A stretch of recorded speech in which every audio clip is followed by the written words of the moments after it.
In this case, we'll be looking at the time value of money and we'll see what a huge impact adding the dates will make on the rate of return.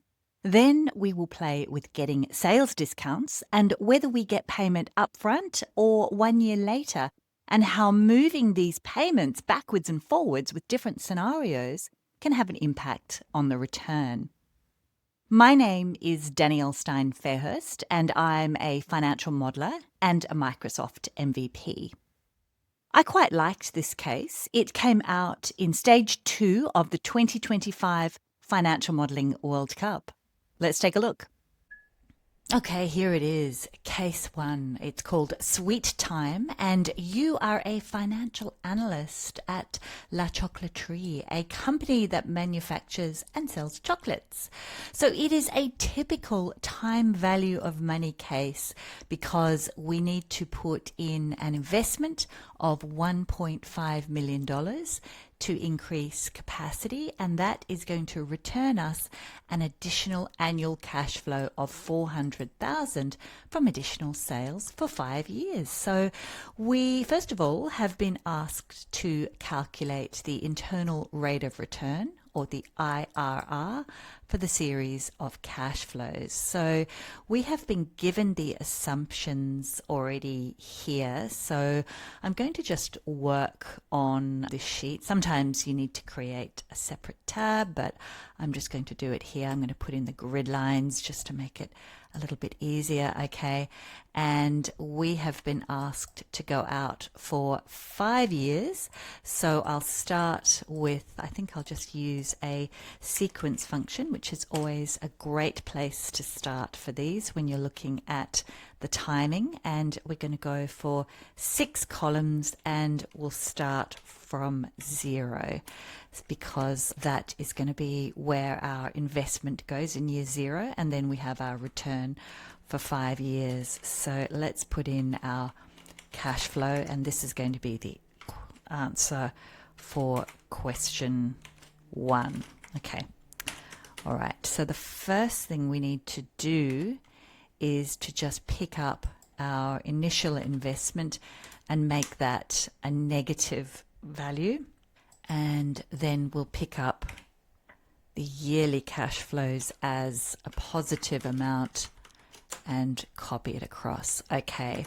All right. So that's pretty much set up the way I want it. So here I'm going to do the IRR, and we'll just use the IRR function, which is basically we just put in the amount that we have invested in the first period, and then the returns. And if we put it on an annual basis like that, it should calculate it for us. 10%. All right, let's have a look. So with these questions, you can usually tell whether you've got it right because these answers are very, very specific. 10%. I think I'm going to have to put in a couple of extra decimal places. There we go. 10.42. All right, good. Phew, it is there. Okay, so that is the answer for question 1. All right, I've got 20 points in the bag. All right, so moving on to the next one, and now we've got some dates. So the payment is made on the 31st of December, and then we've got some dates going forward. So let's do that for question 2, and our cash flow. Let's put in the date. So we're told it's the 31st of December 24. I don't like showing it like that, just so there's no confusion about which date it is. I'll use Control-Shift-3 just to change the formatting. And we're told then that the next one happens on the 1st of January, so the very next day, and continues annually. So let's just go in and say +1 to give us the next date. And then to add annually, I could add 365 days, but I will use an E date, which I think is slightly more accurate. Control-Shift-3, and we'll go out for the 5 years. Okay, and then essentially I can just pick up the values that I did before, and we can actually copy the IRR, except that this time, instead of using the IRR, I'm going to use the XIRR, and we'll probably end up with quite a different number. So let's have a go. 16.84. Let's see. 16.84. Okay, there we go. All right. So that's there. Wow, that's a very different number. So by adding in a little bit of timing, you can see what a big impact that has on the rate of return. Okay, that's really interesting.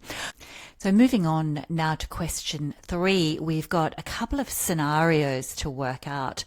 So tier 1, tier 2, and tier 3 discount scenario. So we've been given the inputs here. So I'm going to set this up as a template. So let's put in question 3 and let's just put in our sales. So we'll say if they purchase 380, and I'm just going to F4 that like that. So I'll say multiplied by 1 minus the discount. So if they order $380,000 worth, they're going to get it for 361. There we go.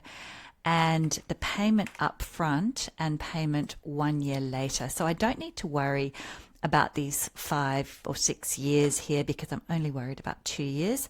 Always lose my formatting with dynamic array, so Control Shift 5 to add my formatting back in, and then I can just simply multiply it out, that one, and I'll do that separately because I need to separate these out. And I'm going to use the NPV function. You could do it a couple of different ways. I quite like using the NPV function, but if I do that, it's going to be easier if I just cut and paste that one down so that I can use the NPV because I need to have a blank cell here.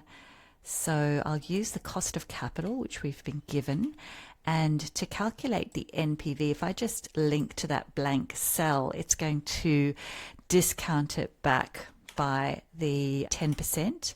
So that's 164. And then I just need to add in that. So there is no discounting on that first year. So that gives me 344,590. Let's see if that is one of, there we go, 344. All right, there's no decimal places. So let's just get rid of that. Okay, so 344,591. That is the answer for question 3. Okay, so question 4 is almost essentially the same. So you can just copy and paste. The completed version that they provided was actually using a data table, but I thought it might be a little easier to follow by linking these like that. So let me just anchor that, and then I should be able, let me just anchor that, and I should be able to just copy that and just reuse those formulas. So just change that to question 4, and you could just simply move that down.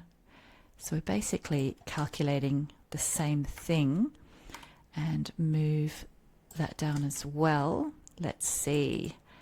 Okay, so that's 10%. All right, 316,636. Okay, there we go. Okay, so I can see that it is there. All right, and question 5, which is basically the last one. So we can do, all right, so that one we have 100%. I'm sure you could probably work that one out in your head, but just for completion, I will calculate it properly. Go 100, there we go. So 289 because there is no discounting at all for the third one. So 289 is the correct answer. Okay, and we are done. That is case 1 for the Financial Modelling World Cup. Phew, okay, that didn't take as long as I thought it would. If you're competing, you should always aim to try and get case 1 done in about 15 minutes. It doesn't give you a huge number of points, and you should try to allocate your time according to the points. But case 1 is always a good way to get your fingers warm and your brain in gear for the rest of the competition. I'm planning to do more of these case walkthroughs, so be sure to like and subscribe, and I'll see you in the next video.